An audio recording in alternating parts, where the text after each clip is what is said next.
मलिका co-star मरी की सैर को चाहने वाले सयाहों के लिए खुशखबरी। ग्लास ट्रेन मंसूबे के साथ पत्रियाटा टॉप पर स्काई वॉकवे ब्रिज भी बनेगा। शीशे के इस पहले पुल के हवाले से देखते हैं मरी से अतीक अब्बासी की रिपोर्ट।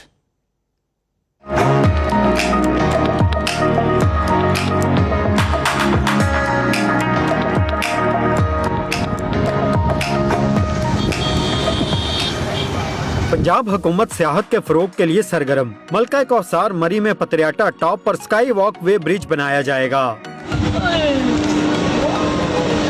गैर मुल्की सियाहों ने भी पाकिस्तान में शीशे के पहले पुल के मंसूबे को सराहा है।